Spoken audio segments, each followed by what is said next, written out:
Good afternoon friends, welcome to my YouTube channel advocate Amit Kumar Gupta.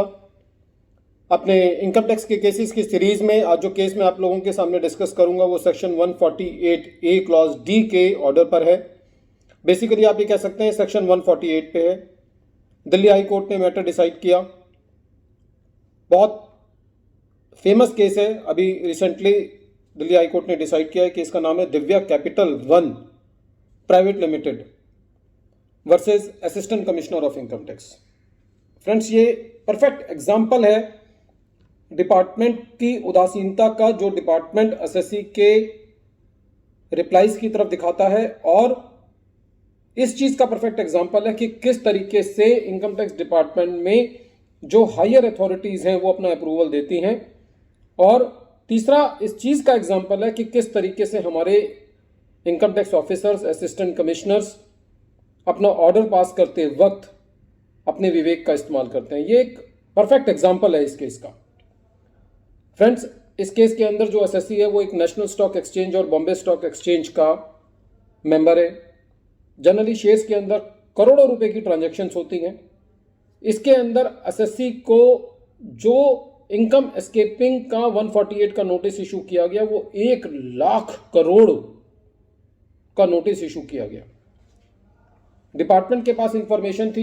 आजकल 26A के अंदर भी आता है कि जितनी जीएसटी की रिटर्न्स होती हैं उनकी फिगर दिखाई देती है। 26A के अंदर जितना टीडीएस एसएससी का कटा होता है वो सारी फिगर्स होती हैं।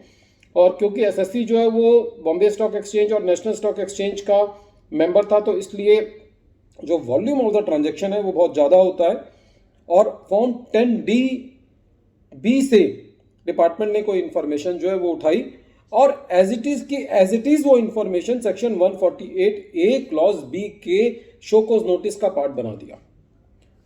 एसएससी ने को जो ये नोटिस इशू किया गया वो 17 मार्च 2022 को किया गया। एसएससी ने अपना एक रिप्लाई 24 मार्च 2022 को फाइल किया। एसएससी ने ये कहा कि साहब, जो आपको इन्फॉर्मेशन मिली है वो मुझे इन्फॉर्मेशन प्रोवाइड कर दो ताकि मैं अपना जवाब दे पाऊँ। मुझे इन्फॉर्मेशन दोगे तभी तो एसएससी अपना जवाब देगा। मेरे ऊपर क्या एलिगेशन है मुझे ये बताओगे तभी तो मैं उसका जवाब दूंगा। लेकिन एसएससी को जो है वो इन्फॉर्मेशन भी सबमिट नहीं की गई, सप्लाई नहीं की गई। और एसएससी ने 24 मार्च 2022 के बाद एक 31 मार्च 2022 को भी अपना सबमिशंस दिया, ये कहते हुए कि क्योंकि आपने मुझे अपनी इन्फॉर्मेशन सबमिट नहीं सप्लाई की है तो जो मैं अपना बेस्ट रिप्लाई आपको दे सकता हूँ वो दे रहा हूँ। लेकिन डिपार्टमेंट ने एसएससी के 24 मार्च 2022 वाले रिप्लाई को कंसीडर किया, 31 मार्च को तो वाले रिप्लाई को तो कंसीडर ही नहीं किया। और 4 अप्रैल 2022 को 1,00,000 करोड़ का 148 का इनकम एस्केपिंग असेसमेंट का नोटिस इशू कर दिया। फ्रेंड्स, एसएससी जो है वो दिल्ली हाई कोर्ट गया और दिल्ली हाई कोर्ट ने जो इसमें अपनी ऑब्जर्वेशंस दी वो इतनी बढ़िया ऑब्जर्वेशंस हैं जो कि हर एक 148 के नोटिस से जो आदमी जूझ रहा होता है वो उन सब केसेस के अंदर जो है वो ऑब्जर्वेशंस जो है वो अप्लाई होती हैं और फिट होती हैं। सबसे पहले उन्होंने ये कहा दिल्ली हाई कोर्ट ने कि ये जो एसएससी को सेक्शन 148A क्लॉज बी का जो नोटिस इशू किया गया उसके अंदर सिंपल इंफॉर्मेशन ये दी गई कि आपको साहब इतनी आपकी सेल हुई है करोड़ों रुपए की, क्योंकि फॉर्म 10DB से इंफॉर्मेशन उठा ली। 26A के अंदर आपका इतना टीडीएस कटा हुआ है, जीएसटी रिटर्न्स के अंदर आपकी इतनी सेल आ रही है। और एसएससी ने सबका जवाब दिया। एसएससी ने ये कहा अपने जवाबों में कि जो आपने मुझे नोटिस दिया है उसके अंदर कोई आपने एलिगेशन तो ऐसी है ही नहीं, ना कोई कमेंट ऐसा है कि जो ट्रांजैक्शन आप बता रहे हैं मैं तो उसको एक्सेप्ट कर रहा हूं, ये मेरी ट्रांजैक्शंस हैं, तो there is nothing wrong in those transactions. And since the SSC is a member of National Stock Exchange and Bombay Stock Exchange, so these are routine transactions. Whatever the information the department has picked from the GST return, TDS returns and form 10DB, because the SSC was a member of the National Stock Exchange and Bombay Stock Exchange. तो friends, court का ये कहना था कि आपने ये तो बताया ही नहीं कहीं पे कि कोई एलिगेशन ये तो लगाया ही नहीं कि इन ट्रांजेक्शन्स के साथ गलत क्या है। और कोर्ट ने एग्जाम्पल देते हुए बताया कि यदि कोई एसएससी शेयर्स में डील करता है, यदि वो 10,000 के शेयर 10,200 में 10,000 के शेयर खरीद के 10,200 के बेचता है तो उसका जो टर्नओवर है वो 200 रुपये है, ना कि 10,200 रुपये है। तो उसके जवाब देने के बाद भी आप ये कह रहे हैं कि 10,200 रुपये जो है आप उसकी इनकम एस्केपिंग असेसमेंट मानेंगे। कोर्ट ने यह भी कहा कि approval obtained in the present case is mechanical in nature, क्योंकि जब असेसिंग ऑफिसर एडिशनल साहब के पास गया होगा कि साहब 1 लाख करोड़ का दे दो, तो उन्होंने भी अप्रूवल दे दिया, साइन कर दिया, घुग्गी मार दी।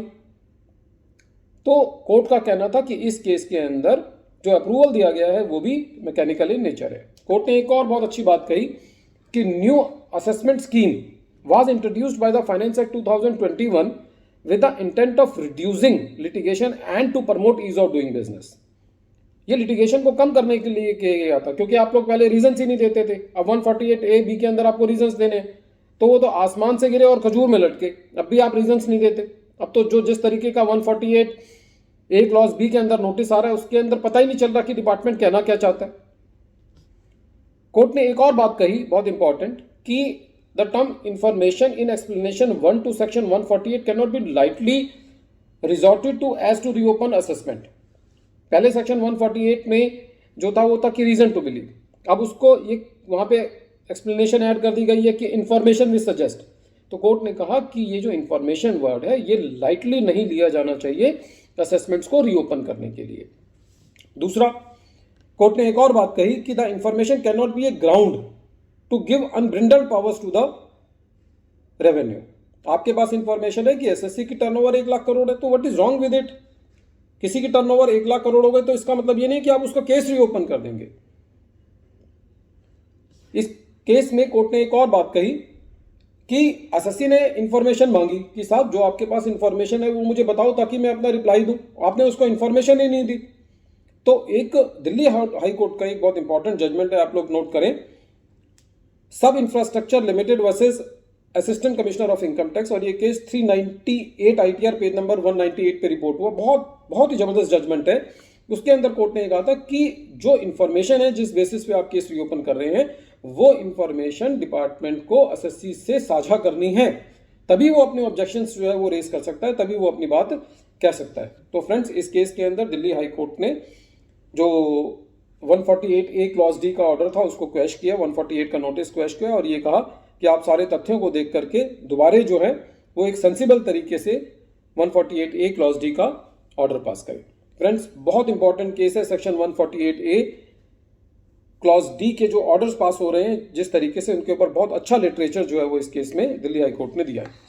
एक बार फिर मैं केस का नाम रिपीट कर रहा हूँ। केस का नाम है Divya capital 1 private limited versus assistant commissioner of income tax circle 7-1 का केस है। Thank you friends.